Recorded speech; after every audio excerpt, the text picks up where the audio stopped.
Let's talk about the Hitman series today.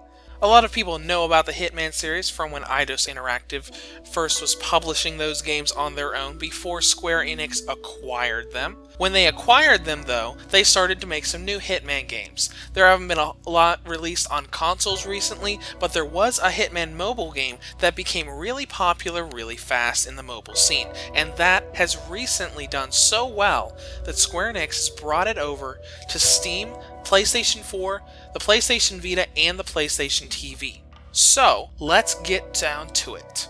Here is my official review of Hitman GO Definitive Edition. We're going to skip the story section of this video review because, well, there is no story to this game. Hitman GO is a different kind of game that you would expect from the Hitman series.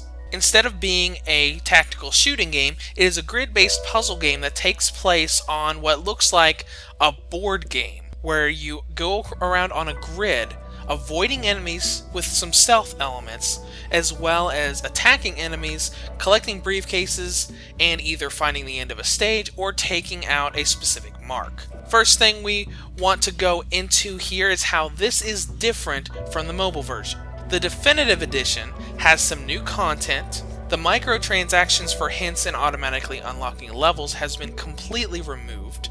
You have button controls, you have trophies, you have cross-buy between the Vita and PS4 versions, and you have cross-save, so you can upload your save to the cloud without the use of PlayStation Plus. So, take a look at all of that, and you get that for paying only $3 more than you'd pay for the game on iOS or Android. Now let's get to the actual game. Progression goes through 7 different hub worlds, each that contain 15 different stages. When you go into a stage, you move along a grid in a very turn-based environment.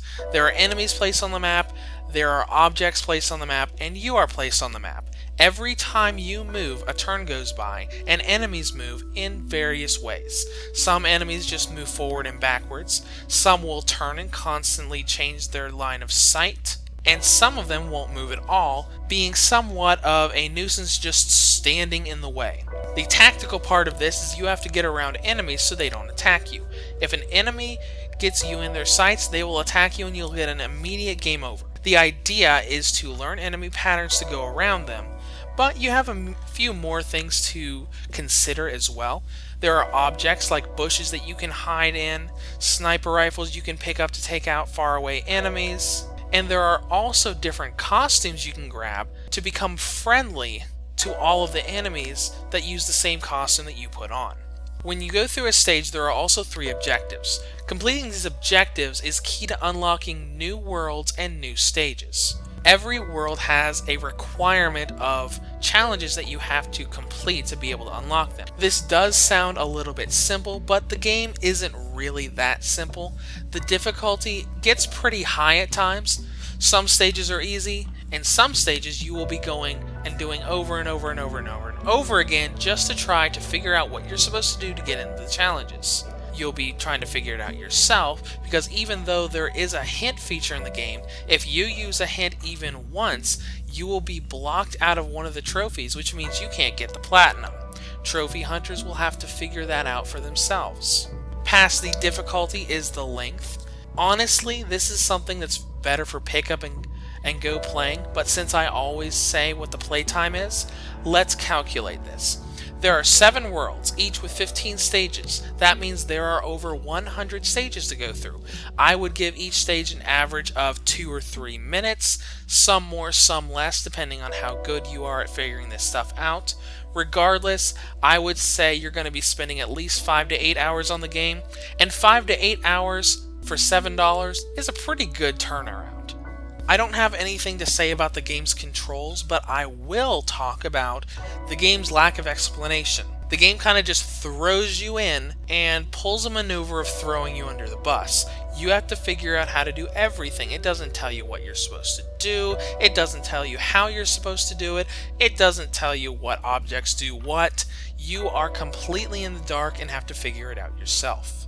As far as the visual presentation goes, I have no complaints. I've played both the Vita and PS4 versions of the game, and they look pretty similar side by side. The only thing I'll say about the visual presentation is that when you have it displayed on a TV, it looks weird.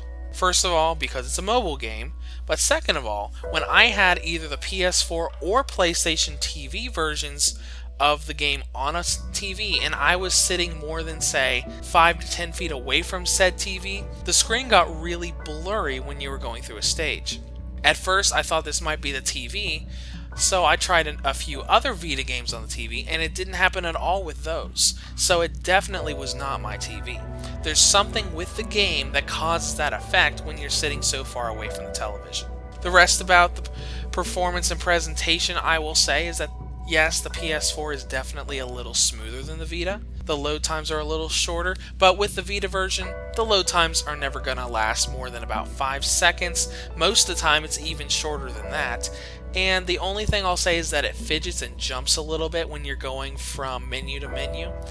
Hitman GO Definitive Edition really does feel like an ultimate or definitive version of this game. While on the downside, it is a little jumpy on the Vita. The visuals get blurred when you display it on the PlayStation TV and sit very far away from your television set, and the game doesn't explain anything to you. It's definitely not a bad purchase if you're a fan of the Hitman series or a fan of the game in general. In fact, it's one of the best turnaround prices for a mobile game on the PlayStation Vita. Reviews to Go rates Hitman GO Definitive Edition a 7 out of 10. If you'd like to comment on this further, feel free to leave a comment below or head to my site at www.reviewstogo.com.